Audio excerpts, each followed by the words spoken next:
Hello hi ନମସ୍ତେ ମୋର ଆଉ ଗୋଟେ ବ୍ଲଗ୍କୁ ସ୍ୱାଗତ।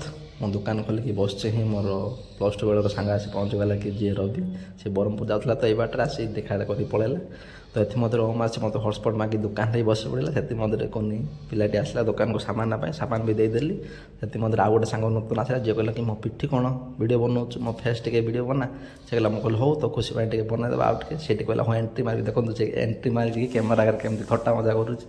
ଆମେ ଏମିତି ମଜାମସ୍ତି କରୁଥାଉ। ଆଉ ଗୋଟେ ସାଙ୍ଗ ଆସି ପହଞ୍ଚିଗଲା। ସେ କହିଲା ମୁଁ ଡ୍ରେସ୍ ପିନ୍ଧିନି ମୋ ଫେସ୍ କ'ଣ କ୍ୟାମେରାରେ ଆଣୁଛୁ। ମୁଁ କହିଲି ଚଳିବ ରେ ନାଇଁ ନାଇଁ କହି ଲାଜ କରି ଦେଖନ୍ତୁ ପଇସା ପିଠି ଦେଖେଇକି ଦେଉଛି। ମୁଁ କହିଲି ହଉ ଚାଲ ଏବେ ଯିବା ମାର୍କେଟ ବାହାରି ପଡ଼ିଲୁ। ମାର୍କେଟ 4 ଜଣ ସାଙ୍ଗ ମିଶିକି ଯାଉଛୁ। ଏଇଟା ହେଉଛି ଆମ ଗାଁ ବୁଢ଼ୀ ଠାକୁରାଣୀ ମନ୍ଦିରର ଅସ୍ଥାୟୀ ମଣ୍ଡପ, ଯାହାକି 23 ତାରିଖରେ ଯାତ୍ରା ଷ୍ଟାର୍ଟ ହେବ। ସମସ୍ତଙ୍କୁ ନିମନ୍ତ୍ରଣ ରହିଲା।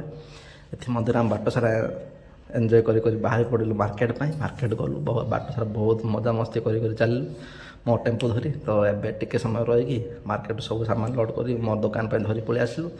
ଏଥିମଧ୍ୟରେ ମୁଁ ଗାଧୋଇ ପୁରା ଫେସ୍ ଫାସ୍ ହେଇଗଲି ରେଡ଼ି ହେଇକି, ଯାହାକି ମୋ ସାଙ୍ଗ ଯିଏକି ପପନ ଭାଇ ତାଙ୍କର ଘର ପ୍ରତିଷ୍ଠା ଅଛି ତ ରେଡ଼ି ହେଇଗଲୁ। ସେଥିମଧ୍ୟରେ ଦେଖନ୍ତୁ ଯାଇ ପହଞ୍ଚିଗଲି ଭୋଜିରେ। ଭୋଜିରେ ବି ବହୁତ ସାଙ୍ଗ ଅଛନ୍ତି ଯିଏକି ଦେଖନ୍ତୁ ବଣ୍ଟି ଉପରେ ମୋବାଇଲରେ ବିଜି ଅଛନ୍ତି, ନୂତନ ଭାଇ ଅଛନ୍ତି ଦେଖିଥିବେ।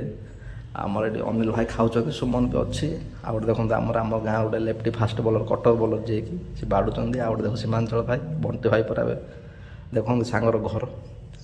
ତ ଚାଲନ୍ତୁ ଏବେ ଖାଇବା ପ୍ଲେଟ୍ ଟିକେ ଧରିବା। ଦେଖନ୍ତୁ ସେଇଠି ଆଙ୍କର ହେଇଛି ଫେସ୍ ଗୋଟେ ଦେଖନ୍ତୁ ଭାତ ଡାଲି ଘାଣ୍ଟ ତରକାରୀ ଦହି ବାଇଗଣ ମସ୍ତ ଆଇଟମ୍ ହେଇଥିଲା। ଖାଇକି ରେଡ଼ି ହେଇକି ବାହାରି ପଡ଼ିବୁ।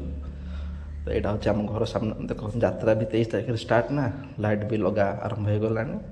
ଆମ ଘର ପାଖ ସାମ୍ନାରେ ଲାଇଟ୍ ଲଗା ହେଇଛି। ଏଥିମଧ୍ୟରେ ସବୁ କାମ ସାରି ଖେଳିବା ପାଇଁ ରେଡ଼ି ବାହାରି ପଡ଼ିଲୁ। ଖେଳିବା ପାଇଁ ଆସିକି ଯିଏ ଆମ୍ବ ଝଡ଼ୁଛି ତାଙ୍କୁ କମେଣ୍ଟ କରନ୍ତୁ।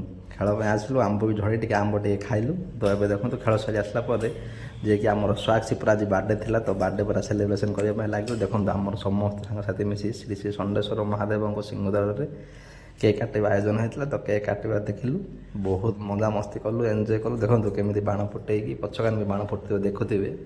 ଦେଖନ୍ତୁ ନା ଆକାଶରେ ବହୁତ ମଜାମସ୍ତି କଲୁ। କୁଲ୍ ଫାୟାର ବି ଲଗେଇଲୁ। କେକ୍ ପାଇଁ ଯେଉଁ ଝଗଡ଼ା ଥିବେ ସାଙ୍ଗସାଥିମାନେ ଘରେ ସେଇଟା ତ ଜାଣିଥିବେ ଆପଣ।